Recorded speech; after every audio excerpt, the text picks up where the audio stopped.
رحم الله القلم الفاتحة.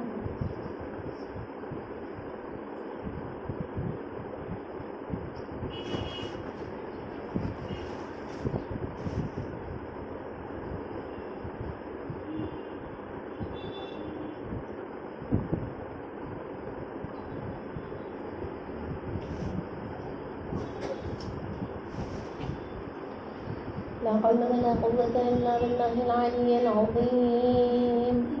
حسبنا الله ونعم الوكيل، نعم المولى ونعم النصير. الحمد لله رب العالمين، والصلاة والسلام على أشرف الأنبياء والمرسلين وخاتم النبيين، حبيبنا وحبيب إله العالمين أبي القاسم محمد.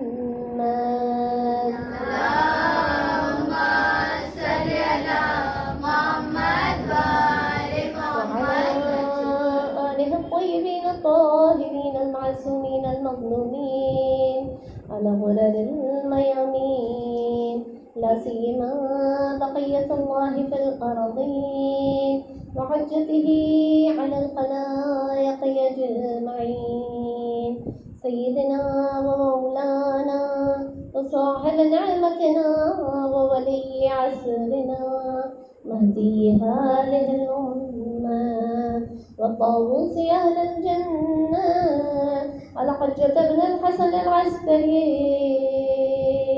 روحي وأرواح العالمين لتراب مقدمه الفداء. صلوات. اللهم صل على محمد وآل محمد لعنة الله على أعدائهم أجمعين من الآن إلى قيام يوم الدين. بسم الله الرحمن الرحيم.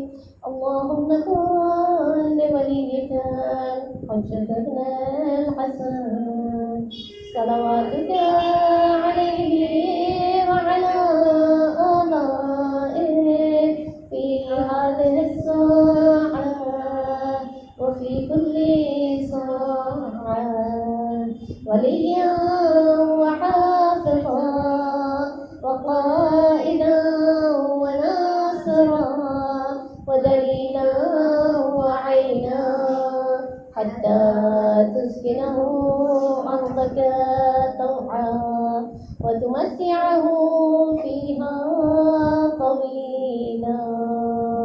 اللهم صل على محمد وآل محمد صلى الله عليك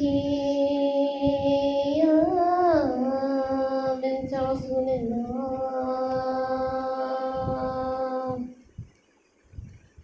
أيتها البتول يا بضعة الرسول،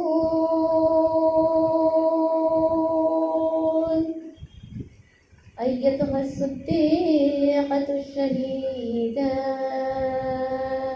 التقية النقية الرضية المرضية،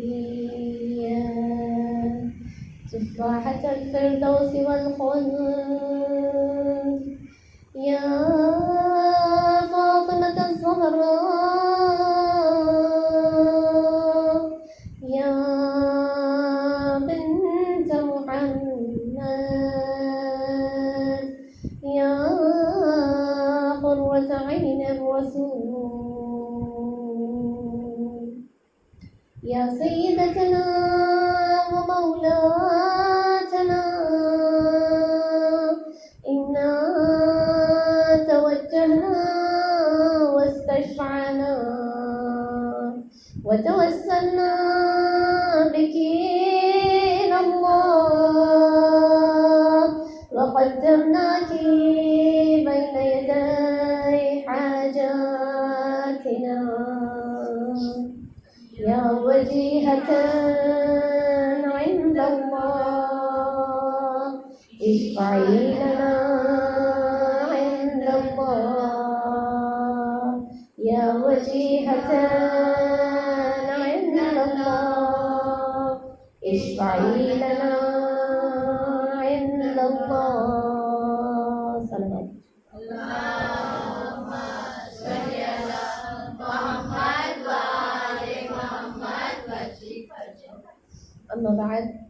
قد قال الله تبارك وتعالى في كتابه المبين وقرآنه المجيد وقوله الحق. بسم الله الرحمن الرحيم. إنما يريد الله ليذهب عنكم الرجس أهل البيت ويطهركم تطهيرا. اللهم صل على محمد وآل محمد وعجل فرجنا به. تمام حاضرین کو السلام علیکم ورحمۃ اللہ وبرکاتہ. وعلیکم السلام ورحمۃ اللہ وبرکاتہ. جس آیت کو سرنامہ کلام بنایا ہے وہ سب آپ کو زبانی حفظ ہے، اور یہ آیت کا کانٹیکسٹ یہ ہے کہ حدیث قضا کا واقعہ جب پیش آیا تو خداوند عالم نے اس آیت تطہیر کو اہل بیت اطہار پر نازل فرمایا.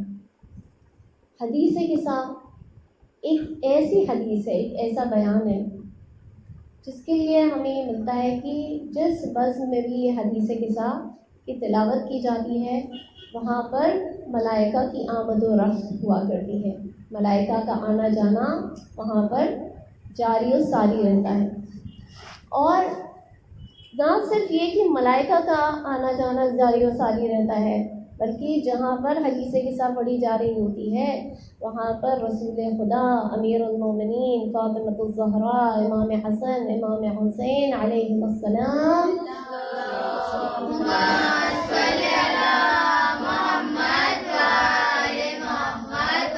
خود تشریف فرما ہو جاتے ہیں. کتنی بڑی سعادت ہے کہ یہاں پر ہماری بزم میں ہمارے ساتھ معصومین بیٹھے ہوئے ہیں. ہمیں نظر نہیں آ رہے لیکن ملائکہ بھی بیٹھے ہوئے ہیں. شہزادی بھی شاید کسی جگہ پر آپ میں سے کسی کے بازو میں بیٹھی ہوئی ہوں گی. حدیث قصہ کی ایک اور فضیلت یہ ہے، ویسے تو بہت فضائل ہیں، بہت مناقب ہے حدیث قصہ کی. ایک فضیلت اور کیا ہے کہ جسے حفظ ہو جائے تو اسے میمورائز کر لے، تو بائی ہارٹ اسے کر لے تو پھر ملائکہ اس کے دماغ پر نازل ہونا شروع ہو جاتے ہیں.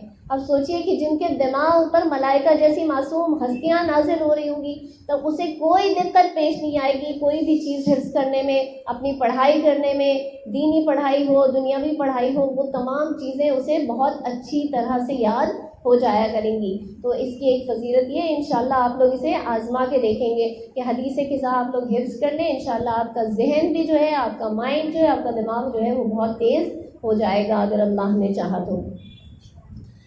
تو میں نے جو آیت تطہیر کی تلاوت فرمائی ہے وہ حدیث قصہ کا ایک پارٹ ہے.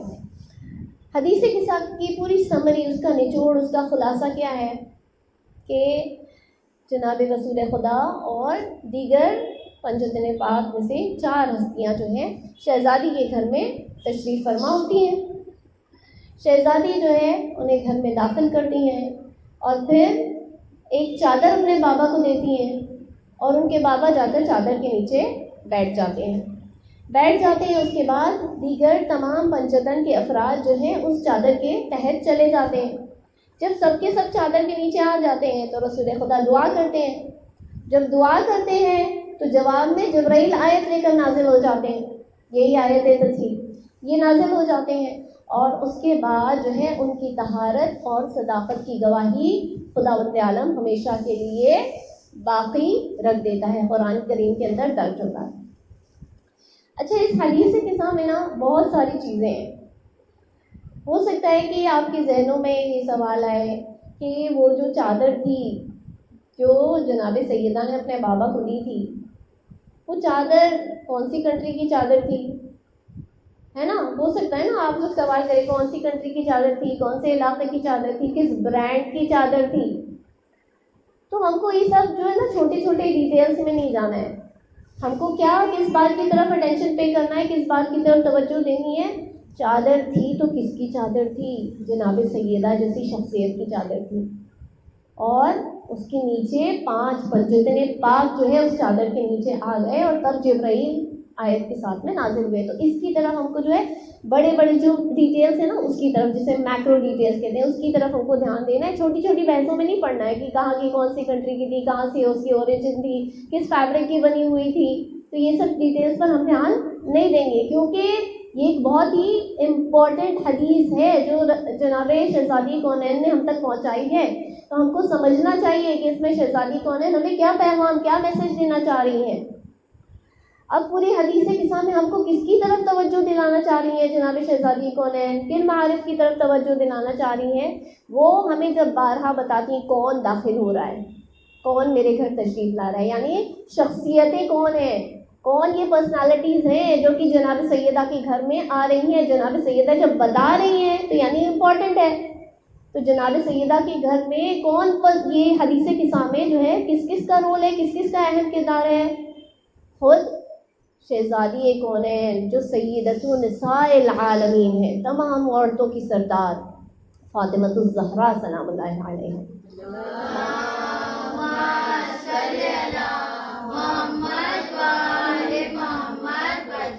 اور کون ہے اس کے اندر؟ اور معصوم ہے صاحب قرآن، صاحب عصمت، وہ عصمت کا درجہ جس میں کوئی ان کا ہم پلہ نہیں ہے، خود پیغمبر اکرم رسول خدا صلی اللہ علیہ وآلہ وسلم.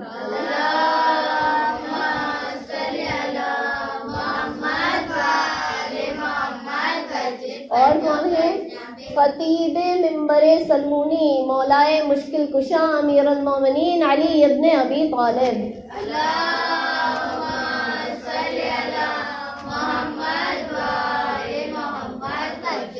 اور کون ہے اس کے اندر؟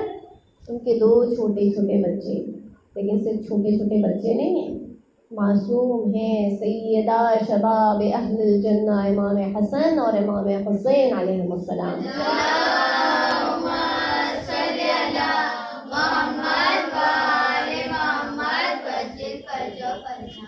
اس پوری حدیث قصہ میں کس کس کا قول درج ہے؟ ان 5 کا درج ہے. اللہ کا بھی کلام ہے، جبرائیل کا بھی کلام ہے، اور اس کے علاوہ حدیث قصہ سے اور کون جڑے ہوئے ہیں؟ جناب شہزادی کون ہے اس کی طرف بھی توجہ دلا رہی ہے. کون؟ اصحاب میں سے کوئی ہے نا، جابر بن عبداللہ انصاری، جس سے یہ حدیث قصہ ہم تک پہنچی ہے. اور ایک روایت میں ملتا ہے جناب سلمان بھی اس حدیث قصہ سے جڑے ہوئے ہیں. تو جناب شہزادی کونین ان تمام پرسنالٹیز کے اوپر فوکس کر رہی ہیں. اب اگر ہم حدیث قصہ کو ایک مرتبہ پڑھنا شروع کریں، آپ نے کبھی اس کا ترجمہ پڑھا ہے؟ حدیث قصہ کا پڑھا ہے کبھی؟ نہیں. تو حدیث قصہ شروع کیسے ہوتی ہے؟ اگر ہم اس کو دیکھیں گے نا حدیث قصہ کو، تو ہمیں لگے گا کہ جناب سیدہ کیوں اتنی چھوٹی چھوٹی باریکیوں پر اتنا فوکس کر رہی ہیں. میرے بابا گھر میں تشریف لائے، انہوں نے مجھے سلام کیا، میں نے ان کو سلام کا جواب دیا. کوئی بتاتا ہے یہ سب چیزیں؟ آپ کے گھر میں اگر کوئی آتا ہے آپ کو سلام، اگر اتنی چھوٹی چھوٹی چیزیں آپ بتائیں گے لوگوں کو کہ انہوں نے مجھے سلام کیا، میں نے سلام کا جواب دیا، پھر انہوں نے مجھ سے کہا کہ مجھے کمزوری محسوس ہو رہی ہے، پھر میں نے ان کو ایک چادر دی، وہ چادر کے نیچے جا کر بیٹھ گئے، پھر ہر ایک کے بارے میں بتا لیے کہ چلو بابا کے بارے میں بتا دیا، امیر المومنین داخل ہو رہے ہیں، انہوں نے مجھے سلام کیا، میں نے سلام کا جواب دیا، امام حسن امام حسین آ رہے ہیں، انہوں نے سلام کیا، میں نے سلام کا. یہ بار بار ریپیٹ کیوں کر رہی ہے جناب شہزادی کونین؟ ہم کو لگ رہا ہے، ہماری تنگ نظر سے ہم کو لگ رہا ہے کہ یہ سب کی ضرورت نہیں ہے، لیکن یہ کون ہے؟ یہ ایک معصومہ ہے، اس کے ہر لفظ کے پیچھے حکمت ہوتی ہے.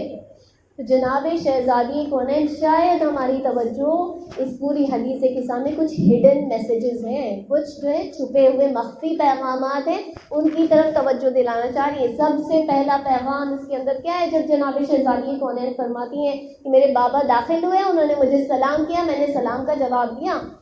سب کے سب جتنے داخل ہو رہے ہیں سب کے سب معصوم ہیں، اور سب کے سب کا پوزیشن عہدہ جو ہے بہت بڑا پوزیشن ہے، لیکن سب کے سب پہلے سلام کر رہے ہیں. جناب سیدہ سلام کا جواب دے رہی ہے. جناب سیدہ ہمیں بتانا چاہ رہی ہیں کہ تمہاری شریعت کا ایک اصول یہ ہے کہ جب سلام کرنے کا موقع ہو تو جو گھر سے باہر سے آئے گا وہ سلام کرے گا، جو گھر کے اندر ہوگا وہ سلام کا جواب دے گا. یہ جناب سیدہ ہمیں سکھانا چاہ رہی ہیں کہ تم یہ نہیں ایکسپیکٹ کرو. ہماری توقع کیا ہوتی ہے؟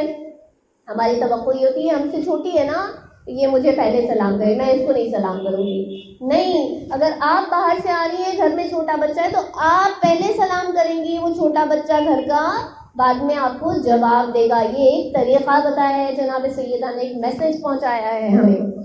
اچھا، یہ تو ظاہری میسج ہے. جناب سیدہ شاید شان اہل بیت کا تذکرہ کر کے یہ بتانا چاہ رہی ہیں کہ دیکھو یہاں پر 3 عظیم رشتے ہیں جناب سیدہ کے. ایک والد بزرگوار رسول خدا سے رشتہ ہے، باعظمت رشتہ، بہت ہی رسپیکٹفل رشتہ. اس کے بعد 2 چھوٹے بچے ہیں، ان کے ساتھ بہت محبت کا رشتہ ہے، عزیز رشتہ. اور تیسرا رشتہ کون سا ہے؟ ہسبینڈ کا، امیر المومنین شوہر ہیں، تو بہت ہی زبردست رشتہ ہے جہاں پر دونوں ایکول ہیں، کفو ہیں ایک دوسرے کے. لیکن جناب شہزادی کونین شاید ہمیں یہ بتانا چاہ رہی ہیں کہ دیکھو اتنی بڑی بڑی ہستیاں گھر میں داخل ہو رہی ہیں. ایک جو ہے حوض کوثر کا مالک ہے، ایک جو ہے تمام کائنات کے لیے رحمت بنا کر بھیجا گیا افضل المخلوقات میرے بابا ہیں. 2 ہیں جو لیڈرز ہیں پیراڈائز کے، گارڈنز کے، جنتوں کے، تمام لوگ جو اس کے اندر داخل ہوں گے ان کے لیڈرز ہیں. لیکن میرا مرتبہ پہچاننے کی کوشش کرو لوگوں، چاہے میرے بابا آ جائیں، چاہے علی ابن ابی طالب آ جائیں، چاہے امام حسن اور امام حسین آ جائیں، پہلے سلام وہ کریں گے، شہزادی ان کا جواب دیں گی. صلوات پڑھتے ہیں محمد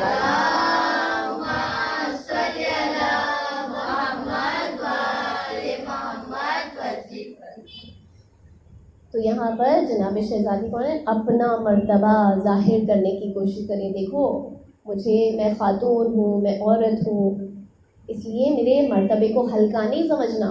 خداوند عالم نے مجھے یہ مرتبہ دیا ہے جہاں میرے در پر آ کر میرے بابا رسول خدا بھی مجھے سلام پہل کرتے ہیں سلام کرنے میں. اب جب سب داخل ہو رہے ہیں تو سب کے سب جو ہے رسول خدا کے بعد ایک بات اپنی مادر گرامی سے کہہ رہے ہیں. وہ کیا بات ہے کہ جب امام حسن امام حسین آ رہے ہیں تو وہ فرما رہے ہیں اے والد گرامی ہمیں رسول اللہ کی خوشبو محسوس ہو رہی ہے. مولا کائنات آ رہے ہیں وہ بھی فرما رہے ہیں ہمیں رسول خدا کی خوشبو محسوس ہو رہی ہے. اور جناب سیدہ اس کی تصدیق کرتی ہیں، کنفرم کرتی ہیں کہ ہاں میرے بابا جو ہیں اس چادر کے نیچے تشریف فرما ہے. پھر وہ وہاں چلے جاتے ہیں. جب سب کے سب جو ہے داخل ہو جاتے ہیں اور جناب سیدہ رہ جاتی ہیں چادر میں داخل ہونے کے لیے، تو حدیث قصہ میں ایک ایسا جملہ آتا ہے جہاں پر جناب سیدہ جب داخل ہونا چاہتی ہیں چادر میں، وہ آتی ہیں، اجازت طلب کرتی ہیں، پرمیشن مانگتی ہیں رسول خدا سے. ان کو پرمیشن ملتی ہے اور جب پرمیشن ملتی ہے وہ چادر کے نیچے آ جاتی ہیں. جب چادر کے نیچے آ جاتی ہیں تو اگر آپ عربی میں پڑھیں گے حدیث قصہ کو تو جناب سیدہ ہم کیا کہیں گے کہ سب کے سب جمع ہو گئے، کہیں گے نا سب کے سب جمع ہو گئے چادر کے نیچے. لیکن جناب سیدہ نے اجتماع لفظ نہیں استعمال کیا ہے، جمع ہونے کا لفظ نہیں استعمال کیا. وہ کیا فرماتی ہیں؟ فَلَمَّا اكْتَمَلْنَا جَمِيعًا تَحْتَ الْكِسَاءِ، یعنی کہ جب ہم 5 تکمیل تک، فَلَمَّا اكْتَمَلْنَا جب ہم 5 ہماری جو اتنی 5 نمبرز ہیں یہ کیا ہو گئے؟ تکمیل تک پہنچ گئے. یعنی جناب سیدہ ہمیں بتانا چاہتی ہیں یہ جماعت نہیں ہے ہماری یہاں پر جو کہ اس چادر کے نیچے ہے، بلکہ یہ پرفیکشن ہے جو اس چادر کے نیچے ہے. جناب سیدہ یہ بتا رہی ہیں، ایک عام مثال کے ذریعے سے میں آپ کو سمجھا. آپ کو جگسا پزل پتہ ہے نا؟ جگسا پزل کیا ہوتا ہے؟ جگسا پزل میں جو ہے پیسز الگ الگ ہوتے ہیں، الگ الگ شیپس دیے ہوتے ہیں جگسا پزل میں. پھر آپ کو کیا کرنا ہوتا ہے؟ وہ سب جمع کر کے صحیح جگہ پر لگا کر ایک تصویر بنانی ہوتی ہے. جب تصویر بن جاتی ہے تو آپ کہتے ہیں کہ پکچر جمع ہو گئی؟ نہیں، آپ کہتے ہیں پکچر کمپلیٹ ہو گئی، ہے کہ نہیں؟ تو جمع ہونے میں اور کمپلیٹ ہونے میں فرق ہے. اگر آپ اس کا ایک پیس بھی الگ کر دیں تو وہ پکچر انکمپلیٹ رہے گی، وہ تصویر انکمپلیٹ ہوگی. لیکن جب آپ سب کے سب جو ہے صحیح جگہوں پر لگا دیں وہ پیسز کو تو وہ پکچر کمپلیٹ ہو جاتی ہے. جناب سیدہ ہمیں بتانا چاہ رہی ہیں کہ دیکھو جب تک یہ 4 چادر کے نیچے تھے یہ انکمپلیٹ تھے، اور جیسے ہی جناب سیدہ اس چادر کے تحت آ گئی یہ پوری پکچر کمپلیٹ ہو گئی. یعنی کہ یہ 4 بھی جناب سیدہ کے بغیر ادھورے تھے. جناب سیدہ کا وہ مقام ہے کہ جہاں پر آ جائیں تو پنجتن پاک پرفیکٹ ہو جایا کرتے ہیں. صلوات بھیجتے ہیں محمد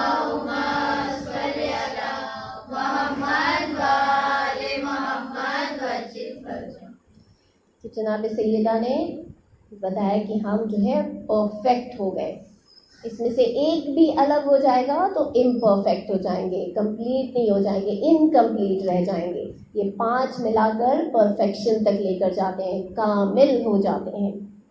اب اس کے آگے کیا ہوا پھر؟ جناب رسول خدا نے جو ہے اللہ تعالیٰ سے کلام کرنا شروع کیا، دعا کرنا شروع کی۔ انا سلم لمن سالمہم وحرب لمن حاربہم یحزننی ما یحزنہم۔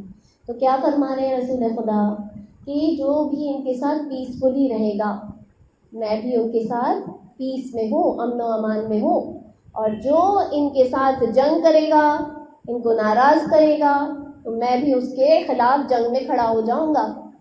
جو ان کو تکلیف دے گا، غمزدہ کرے گا، تو اس نے گویا مجھے تکلیف دی، اور جو بھی انہیں خوش کرے گا اس نے گویا مجھے خوش کیا۔ تو جناب رسول خدا جو ہے اس طرح سے دعا کر رہے ہیں۔ اس کے بعد کیا فرماتے ہیں؟ اللہ سے کیا دعا کرتے ہیں؟ فَاجْعَلْ صَلَوَاتَكَ وَرَحْمَتَكَ وَبَرَكَاتَكَ وَغُفْرَانَكَ وَرِضْوَانَكَ عَلَيَّ وَعَلَيْهِمْ وَأَذْهِبْ عَنْهُمُ الرِّجْسَ وَطَهِّرْهُمْ تَطْهِيرًا۔ تو یہاں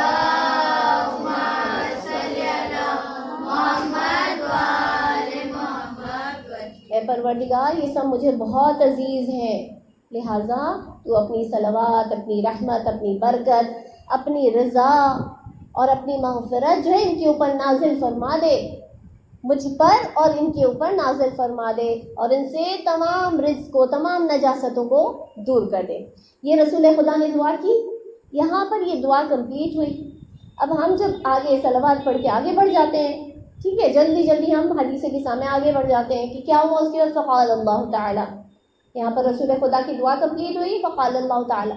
یہ سب بیان کون کر رہا ہے؟ پوری حدیث کے ساتھ کون بیان کر رہا ہے؟ جوڑ سے بولیے۔ بی بی فاطمہ بیان کر رہی ہیں، ٹھیک ہے، تو وہ بتا رہی ہے نا کہ میرے بابا نے دعا کی، اس کے بعد جو ہے اللہ نے فرمایا۔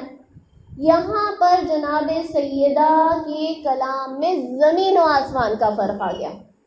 زمین و آسمان کا فرق ہم کب یوز کرتے ہیں؟ ہم اسے بس محاورتاً یوز کرتے ہیں، جب دو چیزیں بالکل اپوزٹس ہوتی ہیں تو ہم کہتے ہیں کہ ان دونوں میں زمین و آسمان کا فرق ہے، زمین یہاں آسمان وہاں، تو دونوں میں اپوزٹس ایک دم اپوزٹ ہوتے ہیں تو ہم کہتے ہیں کہ زمین و آسمان کا فرق آ گیا۔ ہم یعنی فگریٹیولی یوز کرتے ہیں، یعنی وہ نہیں ہوتا کہ ہاں اس میں زمین اور آسمان کے درمیان جتنا فاصلہ ہے اتنا فرق ہے، یہ نہیں وہ ہوتا ہے ہمارا میننگ۔ ہمارا میننگ کیا ہوتا ہے بولنے کا؟ کہ بالکل اپوزٹ ہیں دونوں ایک دوسرے کے۔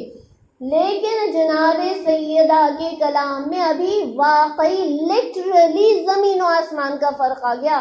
اب تک جناب سیدہ جو ہے زمین پر کیا ہو رہا تھا، ان کے گھر پر کیا ہو رہا تھا وہ بیان کر رہی تھی، وہ جو اسمبلی وہاں پر گیدرڈ تھی، وہ پنجتن پاک کی کیا حالات تھے وہ سب بیان کر رہی تھی۔ لیکن ایک لمحے کے اندر چٹکی بجاتے جناب سیدہ آسمان پر پہنچ گئی اور عرش پر اللہ کے قول کو بیان کرنا شروع کر دیا۔ یعنی جناب سیدہ ہمیں بتانا چاہتی ہیں تم کیا سمجھتے ہو اگر میں زمین پر بیٹھی ہوئی ہوں، فرش پر بیٹھی ہوئی ہوں تو یہاں پر صرف زمین والوں کو دیکھ سکتی ہوں؟ نہیں، جناب سیدہ کا وہ مقام ہے کہ وہ جس طرح سے زمین پر اپنے گھر کے اندر بیٹھ کر گھر کے اندر ہونے والے حالات کو دیکھ رہی ہے اور اس کو بیان کر رہی ہے، اسی کلیئرٹی کے ساتھ میں، اسی سائٹ کے ساتھ میں جناب سیدہ کو آسمان پر جو ہو رہا ہے اور جو کہا جا رہا ہے، حتیٰ کہ اللہ جو فرما رہا ہے وہ بھی جناب سیدہ کو سنائی بھی دے رہا ہے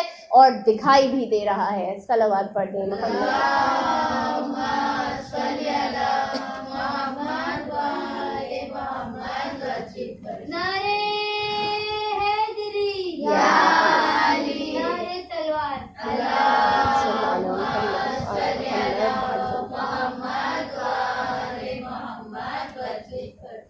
فقال اللہ تعالیٰ، پھر اللہ نے فرمایا، کیا فرمایا؟ کس سے فرمایا؟ یا ملائکتی و سکان سماواتی، اے میرے فرشتوں، اے میرے ملائکہ، اے آسمان میں رہنے والوں، آسمان کے باشندوں۔ کیا فرما رہا ہے اللہ؟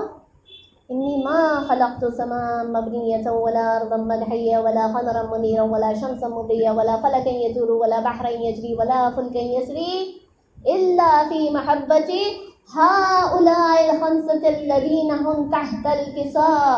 خداوند عالم کیا فرما رہا ہے کہ میں نے سب کچھ پیدا کیا لیکن کچھ بھی نہیں پیدا کیا. اگر پیدا کیا تو کس کے لیے پیدا کیا؟ ان 5 کی محبت میں پیدا کیا جو زیر کسا ہیں، جو چادر کے نیچے ہیں. یعنی کہ اللہ کے خلق کرنے کے پیچھے مقصد کیا تھا؟ صرف اور صرف ان 5 کی محبت. اللہ تعالیٰ نے ہمیں اپنی زندگی کا مقصد بتا دیا. اگر میں نے اس کائنات کو ایک ایک ذرے کو صرف اور صرف ان کی محبت میں خلق کیا ہے تو پھر تم بھی جان لو کہ تمہاری زندگی جو اس زمین میں گزرے گی، جب تک تم باحیات رہو گے، تمہارا مقصد کیا ہوگا؟ ان سے محبت کرنا. یہ پرائمری گول ہوگا تمہارا. اب تم پڑھائی لکھائی کر لو، تم بہت بڑے انجینئر بن جاؤ، ڈاکٹر بن جاؤ، ٹیچر بن جاؤ، کوئی ڈرائیور بن جاؤ، جو بننا ہے، آرٹسٹ بننا ہے، جو بننا ہے بنو، لیکن پرائمری گول تمہارا ہے پنجتن پاک کو راضی کرنا، ان سے محبت کرنا. اگر کچھ کرو گے تو ان کی محبت کی خاطر کرو گے. انجینئر بنو گے تو ان کی محبت کی خاطر بنو گے، ڈاکٹر بنو گے تو ان کی محبت کی خاطر بنو گے، ورنہ تمہارا یہ سب محنت اور مشقت کرنا بیکار ہو جائے گا اگر ان کی محبت کی خاطر نہیں ہوا. اب جو ہے خداوند عالم اس میں آگے بڑھتا ہے. جناب سیدہ جو ہے آگے بڑھ رہی ہیں حدیث قصہ میں.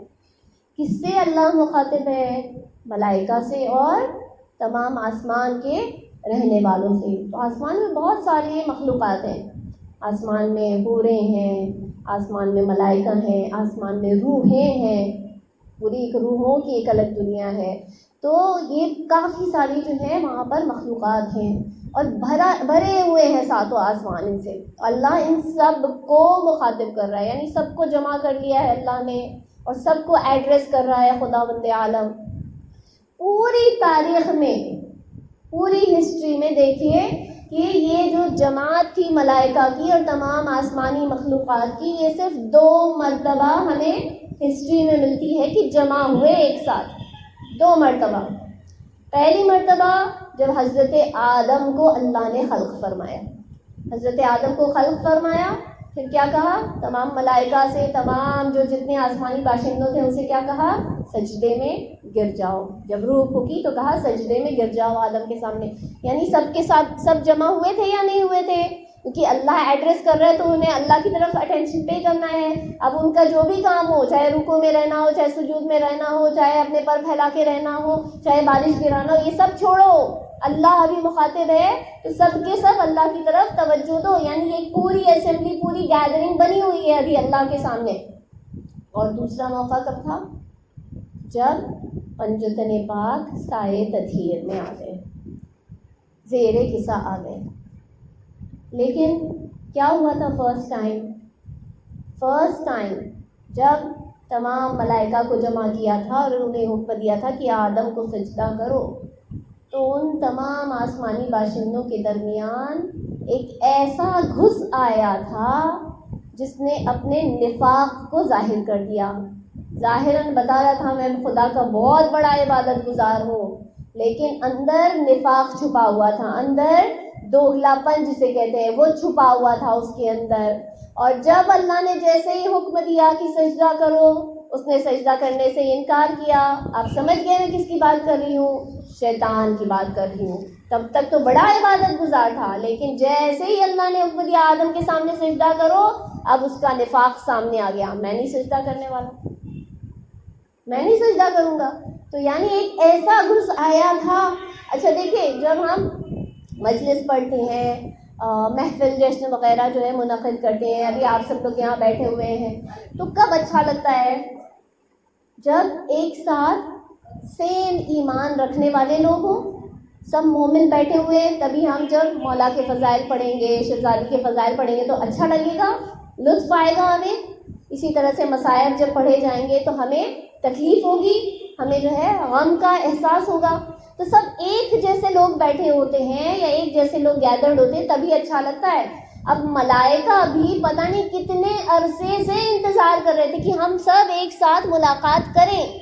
اللہ نے ایک موقع دیا حضرت آدم کی تخلیق کے وقت کہ آؤ سب کے سب جمع ہو جاؤ. سب خوش ہو رہے تھے ایک دوسرے کو دیکھ کر کہ دیکھو ہم عرصے سے سب جدا جدا ہیں, اپنے اپنے کام میں لگے ہوئے ہیں, آج موقع ملا کہ ہم سب ایک ساتھ جمع ہو جائیں. لیکن افسوس کیا ہوا جب اس نے اپنا نفاق ظاہر کیا شیطان نے. خداوند عالم نے کیا کہا, میری بارگاہ سے نکل جا, آج سے تو ملعون ہے اور رجیم ہے. اسے جو ہے مار مار کے نکالا گیا وہاں سے, اس کے اوپر لعنت ہو گئی ہمیشہ کے لیے. تو تب وہ ملائکہ جو سب ایک ساتھ جمع ہوئے تھے, اب وہ جو ہے حسرت لے کر چلے گئے. ایک موقع تو ملا تھا کہ ہم سب جمع ہوئے تھے, ہم ایک دوسرے سے ملاقات کرتے, ایک دوسرے سے حال احوال پوچھتے, لیکن اس ایک شیطان کی وجہ سے سب مجلس تتر بتر ہو گئی. اب سب کو اپنی اپنی جگہ جانا پڑا. نہ جانے اللہ کیا بتانا چاہ رہا تھا اس کے آگے, وہاں پر بھی اہل بیت کا ہی مرتبہ بتانا چاہ رہا تھا, لیکن اس ایک شیطان نے جو ہے سب کچھ خراب کر دیا. اب سب چلے گئے اپنی اپنی جگہ. اب تب سے لے کر انتظار کر رہے تھے. کس چیز کا انتظار؟ دوبارہ اللہ ہمیں کب جمع کرے گا, کب ہم ایک ساتھ جو ہے جمع ہوں گے, سب ملائکہ ایک دوسرے کی احوال پرسی کریں گے. وہ پوچھتے رہے. خداوند عالم فرماتا رہا انتظار کرو, جب تک پنجتن پاک چادر کے نیچے ایک ساتھ نہیں آ جاتے تب تک انتظار کرتے رہو گے. اب موقع ملا حدیث قصہ کے ٹائم پر, سارے پنجتن پاک آ گئے چادر کے نیچے. اب اللہ نے سب کو ایڈریس کیا, سب کو بلا لیا, سب آ گئے سامنے, ایک ساتھ مل گئے.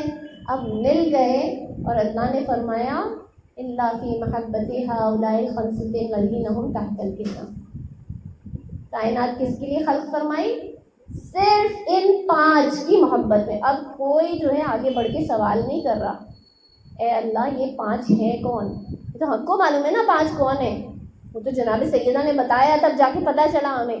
تب ملائکہ سب کو نہیں معلوم ہے کہ یہ 5 کون ہیں. کسے پتہ ہے؟ جبرائیل کو معلوم ہے, لیکن باقی ملائکہ پتہ ہے کون ہے 5 چادر کے نیچے نہیں پتہ ہے. کوئی بھی ہمت نہیں کر رہا ہے. کیوں؟ کیونکہ پہلے دیکھ چکے تھے نا, ایکسپیرینس ہو چکا تھا پہلے کہ ایک نے کچھ کہا تو اس کو فوراً نکال دیا. اب سب ڈرے ہوئے ہیں, کوئی ہمت نہیں کر رہا. دھیرے سے سردار ملائکہ جبرائیل آگے بڑھ کے انہوں نے سوال کر لیا, من تحت القصا, کون ہے چادر کے نیچے؟ جبرائیل کو معلوم نہیں ہے. آتے جاتے ہیں, وحی لے کر آتے ہیں, وحی لے کر جاتے ہیں. یہ معلوم ہے یہ محمد ہے, یہ علی ہے, فاطمہ, یہ حسن, یہ حسین. صلوات پڑھتے ہیں. اللہم صلی علی محمد و آل محمد. تو معلوم ہے نا, لیکن پھر بھی سوال کر رہے ہیں. کیوں؟ کیونکہ وہ چاہتے تھے کہ اللہ انہیں حقیقت سے آشنا کرے. اب جہاں جبرائیل نے سوال کیا تو پھر خداوند عالم نے کیا جواب دیا؟ ہم فاطمۃ و ابوہا و بعلہا و بنوہا.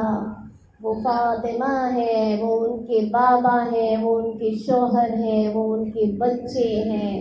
یعنی کہ اللہ تعالیٰ اب یہ نہیں کہہ رہا کہ یہ محمد ہے, یہ رسول ہے, یہ علی ہے, یہ امیر المومنین ہے, یہ سیدہ شباب اہل الجنہ ہے. نہیں, اللہ تعالیٰ اب بتا رہے اب ان کی کوئی ہستی نہیں ہے یہاں پر. نہ محمد ہے, نہ احمد ہے, نہ طٰہٰ ہے, نہ یاسین ہے, نہ مدثر ہے, نہ مزمل ہے. اگر ہیں تو وہ فاطمہ ہیں, اور فاطمہ کے بابا ہیں, اور فاطمہ کے شوہر ہیں, اور فاطمہ کے فرزند ہیں. صلوات پڑھ دیں. اللہم صلی علی محمد و آل محمد. یعنی خداوند عالم کو نسبتیں شہزادی کونین سے جوڑنی تھی, رسول سے نہیں کہ رسول کی بیٹی ہیں, رسول کے داماد ہیں, رسول کے وصی ہیں, رسول کے نواسے ہیں. نہیں. کیوں؟ اگر اللہ کو نبوت پہچانوانا ہوتی تو اپنے رسول کے ذریعے سے پہچانواتا.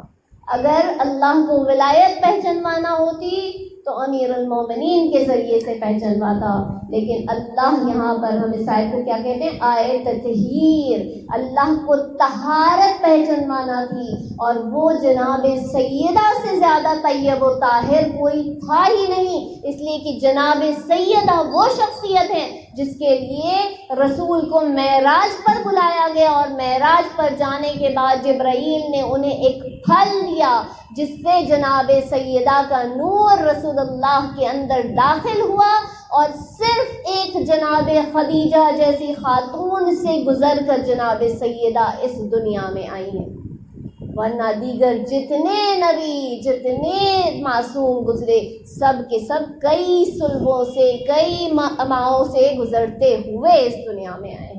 جناب سیدہ سے زیادہ طیب و طاہر کوئی نہیں تھا، لہٰذا خداوند عالم نے جناب فاطمہ کے ذریعے سے پہچانوایا۔ بس بچوں، یہ ہے جناب سیدہ، اتنا بڑا مقام اللہ نے انہیں دیا، کتنی عزت انہیں بخشی، کتنا احترام اللہ نے ان کا کیا، کتنا احترام رسول خدا کیا کرتے تھے۔ آپ کو مشہور واقعہ معلوم ہے نا، جہاں پر عید کا موقع تھا اور امام حسن اور امام حسین اپنی مادر گرامی کی خدمت میں آئے اور فرمانے لگے، اماں تمام بچے کل نئے لباس پہنیں گے، کیا ہمارے کوئی نئے لباس نہیں ہوں گے؟ عید کا دن ہے، سب بچے نئے لباس پہنیں گے، چھوٹے چھوٹے ہیں۔ تو جناب شہزادی کونین کی زبان سے نکل گیا، بچوں تمہارے لیے بھی نئے لباس ہوں گے، درزی تمہارے لباس لے کر آئے گا۔ یہاں جناب سیدہ کے زبان سے بس یہ نکلنا تھا۔ دیکھیے کبھی کبھی بات جو ہے نا وہ معجزہ دکھانے کی وجہ سے کی جاتی ہے، لیکن یہاں پر تو تینوں کے تینوں معصوم ہیں، ان کو معجزے کی ضرورت نہیں ہے، نکل گیا زبان سے۔ اب وہ بچے بھی سمجھ رہے ہیں ماں ہے، ماں نے ہمارا دل رکھنے کے لیے کہہ دیا، یہاں پر ضروری نہیں تھا لباس کا آنا، لیکن وہاں اللہ نے جب سنا کہ جناب سیدہ کی زبان سے یہ نکل گیا ہے کہ بچوں تمہارے لیے بھی نئے لباس ہوں گے، درزی تمہارے لیے نئے لباس لے کر آئے گا، فوراً رضوان کو حکم دیا ہے، رضوان جاؤ فوراً یہ لباس جنت کے لے کر جاؤ، رسول خدا کے ہاتھ میں ان کے دستہائے مبارک میں انہیں عطا فرما، انہیں کہو کہ یہ اللہ نے حسن و حسین کے لیے بھیجے ہیں۔ یہاں پر رضوان رسول خدا کے در پر آئے، دق الباب کیا، دق الباب کرنا تھا، رسول خدا نے سوال کیا کہ یہ کس لیے ہے، یہ کیوں کر لے کر آئے ہو، کیسے لے کر آئے ہو؟ تو رضوان کہتے ہیں کہ جناب سیدہ کی زبان مبارک سے یہ نکل گیا، بچوں تمہارے لیے بھی لباس ہوں گے، تمہارے لیے بھی نئے لباس درزی لے کر آئے گا۔ اور خداوند عالم فرماتا ہے کہ اگر جناب سیدہ کی زبان مبارک سے کوئی الفاظ نکل جائیں تو مجھے شرم آتی ہے کہ جناب سیدہ کو جھٹلایا جائے، ان کی زبان کو جھٹلایا جائے۔ میں کہوں کہ جس پروردگار کو برداشت نہ ہوا کہ وہ جناب سیدہ کی زبان سے بس یوں ہی نکلے ہوئے الفاظ کی تکذیب گوارا نہ کر سکا، اسی شہزادی کو جسے مباہلے کے میدان میں رسول خدا لے کر گئے، لیکن ان کو کہنا نہیں پڑا کہ ہم سچے ہیں، وہاں پر جتنے عیسائی تھے وہ خود ہی انہیں دیکھ کر پیچھے ہٹ گئے کہ ہم نے آپ کی صداقت کو مان لیا، ہم مانتے ہیں کہ آپ اللہ کے رسول ہیں اور ان کے اہل بیت ہیں۔ جناب سیدہ کو کہنا نہیں پڑا تھا، لیکن وہی جناب سیدہ اپنے بابا کے بعد دربار میں کئی گھنٹوں کھڑی رہی اور ان سے کہتی رہی، اللہ کی قسم میں جھوٹ نہیں بول رہی۔ وہ جناب سیدہ جسے بارہا رسول خدا نے ان کا احترام کر کر کے دکھایا، نامحرموں کے مجمع میں کر کر کے دکھایا، اس جناب سیدہ کو بڑے دربار میں یہ کہنا پڑ رہا تھا کہ کیسی مصیبت آ گئی تھی اہل بیت اطہار پر۔ ہاں عزیزان محترم، یہ شہزادی کون ہے؟ رسول خدا اپنے پیچھے بس ایک نشانی چھوڑ کر گئے تھے، ایک بیٹی چھوڑ کر گئے تھے۔ ارے اگر کوئی اپنے وطن سے باہر پردیس جاتا ہے اور کسی غیر سے بھی کہہ دیتا ہے نا دیکھو میں اپنے بچوں کو چھوڑ کر جا رہا ہوں، تم میرے بچوں کا خیال رکھنا، تو وہ غیر بھی ان بچوں کا خیال رکھتا ہے۔ رسول خدا اپنا وطن چھوڑ کے ایک نشانی مسلمانوں کے حوالے کر کے جا رہے تھے۔ مسلمانوں کو چاہیے تھا اپنی پلکوں پہ بٹھا کر رکھتے، لیکن ہائے یہ کیسے کلمہ گو تھے، کیسے مسلمان تھے کہ جناب سیدہ کے در پر آگ اور لکڑی لے کر آ گئے اور کہنے لگے علی کو باہر نکالو ورنہ گھر کو آگ لگا دیں گے۔ جزاکم اللہ خیر الجزاء۔ خداوند عالم کوئی غم نہ دے سوائے غم اہل بیت کے۔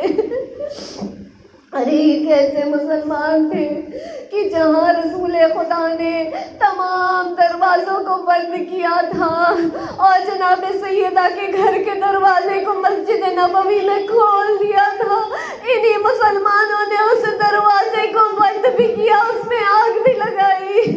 ارے جسے رسول خدا نے اپنا مؤذن بنایا تھا اس مؤذن کو تبدیل کر دیا اور کسی دوسرے کو مؤذن بنا دیا۔ آزاداران محترم، جب جناب سیدہ دروازے کے پیچھے تھی ایک مرتبہ کہتی رہی کہ میں فاطمہ ہوں، میں رسول کی بیٹی ہوں، اس گھر کے اندر رسول کے فرزند حسن حسین موجود ہیں، باہر سے ظالم کہتا رہا تو کیا ہم پھر بھی دروازے کو آگ لگائیں گے۔ آزاداران محترم، ایک مرتبہ جب جناب سیدہ دروازہ نہ کھولتی تھی حکم ہوا کہ دروازے کو لات ماری جائے۔ ارے اس دروازے میں آگ لگا دی گئی۔ ایک مرتبہ جلتا ہوا دروازہ جناب سیدہ پر گرا، جناب سیدہ دروازے اور دیوار کے بیچ میں پسنے لگی۔ ارے جناب سیدہ 6 مہینے کا محسن ان کے حمل میں تھا۔ عزیزان محترم، اگر کوئی حاملہ عورت کو دیکھتا ہے غیر بھی ہوتا ہے تو اس پر رحم کھاتا ہے، اگر بھوکی ہوتی ہے تو کھانے کو دے دیتا ہے، پیاسی ہوتی ہے تو اس کی پیاس بجھا دیتا ہے۔ ارے یہ رسول کی بیٹی تھی لیکن رسول کی بیٹی پر جلتا ہوا دروازہ گرایا، اس میں ایک میخ تھی، ارے وہ میخ آگ سے سرخ ہونے لگی، جناب سیدہ کے بدن میں پیوست ہوئی، جناب سیدہ دروازے کے نیچے آئی۔ ایک مرتبہ جناب سیدہ نے فضا کو پکارا، یا فضا غیثینی، اے فضا مدد کو آ، میرا محسن میرے پیٹ میں میرے شکم میں شہید ہوتا ہے۔ لیکن یہ کیسے مسلمان تھے، اسی دروازے پر سے جس کے نیچے سیدہ تھی 700 کی فوج گزر گئی، علی کی گردن میں رسی باندھی۔ ایک مرتبہ فضا نے سہارا دیا، فضا علی کہاں ہے؟ فضا نے کہا وہ علی کے گردن میں رسی کا پندا باندھ کر گھسیٹ کر لے جا رہے۔ ارے بی بی نے اپنی تکلیف نہ سمجھی، علی کے پیچھے پیچھے علی کی اماں کا دامن پکڑا، یہاں وہ علی کو گھسیٹتے تھے، جناب سیدہ بھی زمین پر گھسیٹتی ہوئی آگے بڑھتی رہی۔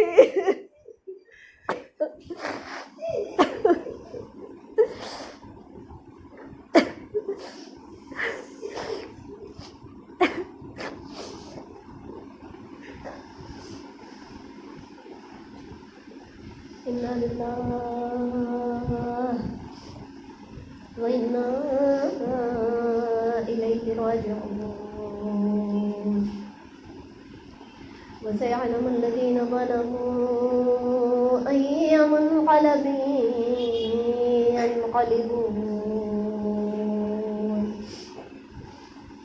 بر الہ تجھے تیرے پاک اور قدوس ناموں کا واسطہ، تیرے اسم اعظم کا واسطہ، تیرے خاص نام اللہ کا واسطہ، پروردگار تجھے فاطمۃ الزہرا اور ان کے شکستہ پہلو کا واسطہ، ان کے اجڑے ہوئے چمن کا واسطہ، اپنی آخری حجت کے ظہور میں تعجیل فرما اور ان کی آمد سے تمام مظلومین کا، خصوصاً ان کے جد و جدہ کے ناحق بہائے گئے خون کا انتقام لینا نصیب فرما۔ پروردگار اس غیبت کے دور میں تمام ہم و موالام کو وقت کے امام سے درگزر فرما، اس غیبت کے دور میں ہم سب کو ایمان پر ثابت قدم رہنے کی توفیق عطا فرما۔ اے پروردگار ہم سے جو بھی گناہ سرزد ہوئے ہیں، محبت شہزادی کونین میں ہمارے گناہوں کو معاف فرما۔ ہم نے جو بھی چھوٹے موٹے اعمال تیرے سامنے تیرے بارگاہ میں پیش کیے ہیں، پروردگار یہ جو مجلس اعضا یہاں پر برپا کی گئی ہے، ان تمام اعمال اور عبادتوں کو اپنی بارگاہ میں شرف قبولیت عنایت فرما۔ پروردگار ہم سب کو حج و زیارات معصومین علیہ السلام پر جانا، ان روزوں پر جانا نصیب فرما۔ ہم سب کو اپنے وقت کے امام کے چہرہ اقدس کی زیارت نصیب فرما۔ ہم سب کو ان کے ظہور کا زمانہ دیکھنا نصیب فرما۔ ہم سب کو ان کے منتظرین میں، ان کے چاہنے والوں میں، ان کی کنیزوں میں، ان کے شیعوں میں جگہ عطا فرما۔ اے پروردگار تمام شیعان حیدر کرار کو حلال وسیع اور طیب رزق عطا فرما، ہر ایک کے رزق میں وسعت اور برکت عطا فرما۔ اور پروردگار اس دنیا میں آخرت میں نمایاں کامیابی اور کامرانی عطا فرما، اور روز حساب پروردگار ہم سب کو جناب شہزادی کونین کے سامنے سرخرو فرما، اور پروردگار تمام بچوں کے مستقبل کو روشن اور منور قرار دینا۔ ربنا تقبل